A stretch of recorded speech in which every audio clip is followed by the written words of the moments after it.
Bentleys exist in a different world than the one you and I live in. A world where people buy $50,000 watches that don't tell time as well as a $200 iPhone. And where a townhouse on wheels like this can be called a sports sedan with a straight face.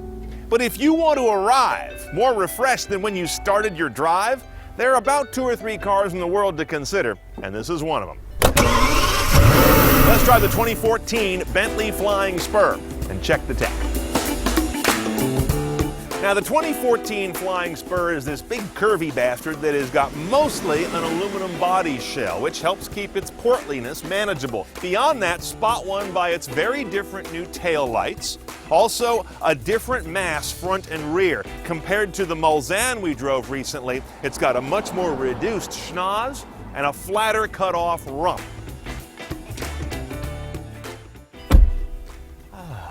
Now, inside a Bentley, it's nicer than your house.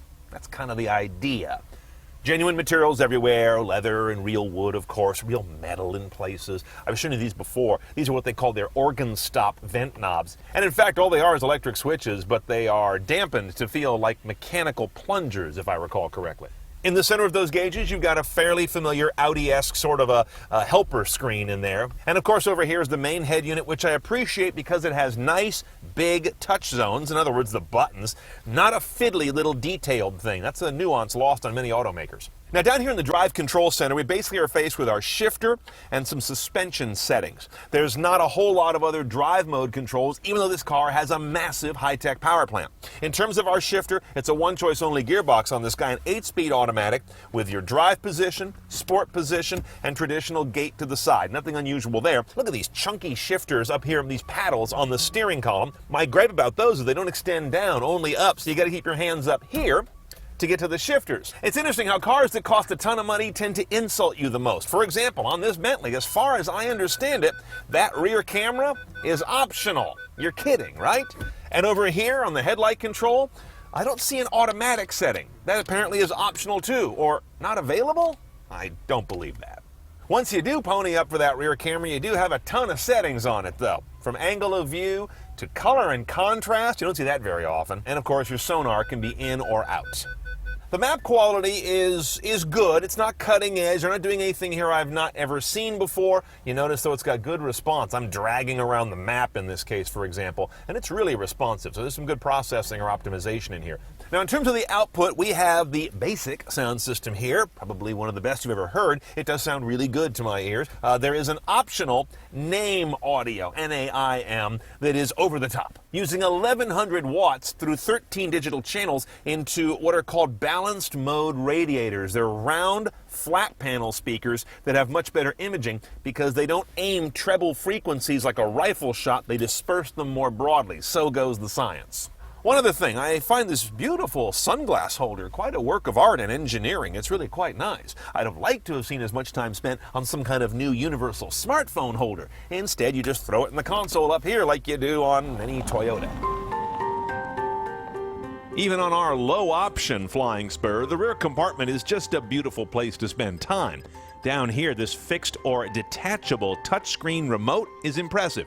You can run the front head unit from it, or echo the speedometer or other driver readouts, and have all sorts of fun with climate, seat comfort, and the rear power sunshade. You can also equip the boudoir back here with the usual dopey DVD entertainment system, or a sort of inexplicable 64 gigabyte in-car storage drive for who knows what good purpose. Do you see what's happening there in the video being shot right now? That's the viewfinder you're looking at right now of our main camera. See how it's doing this stuff? I've never seen that happen before in the 8 years we've been shooting these videos. There's something radiating out of this car, I think. I'm getting out. Now up here underneath the prow, we have an engine more akin to locomotive technology than automotive. This is a 6-liter twin-turbo W12. It nests cylinders so that you can have 12 of them in a much smaller longitudinal distance. It's kind of like nesting two V6s, though that's not exactly right. The bottom line here is remarkable performance for a big boy.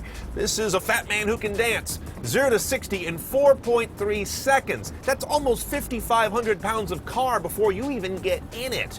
And the MPG is sort of kind of not bad. 13 city, 28 highway, 19 average, but you do get hit with a $3,000 gas guzzler tax.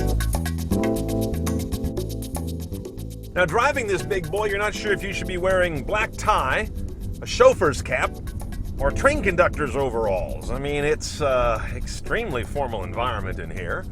At the same time, you feel like you're really wasting that back seat if no one is sitting in it.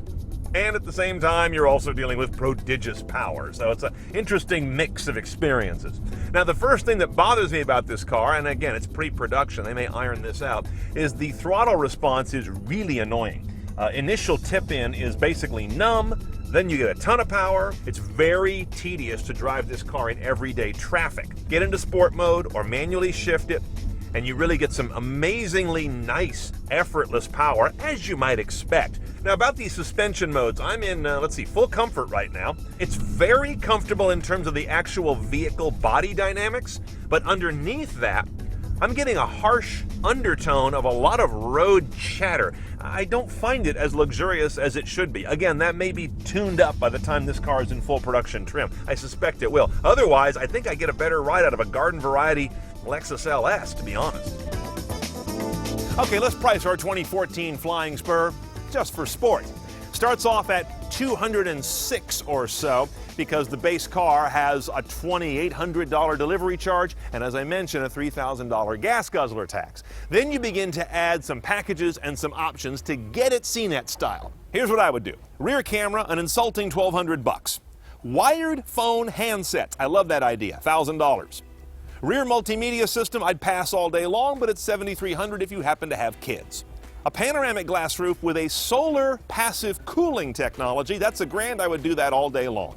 $7,500 for the name audio system? Nah, this one sounds pretty good just like it is. So all in, you're easily into the 220s and you can go to $250,000 without really breathing hard. Bottom line, it buys you a 4-door sedan Bentley that's got more of the DNA of the hotter Continental GT models. More horsepower, more torque, more gears, more wheels driven, fewer seconds to 60.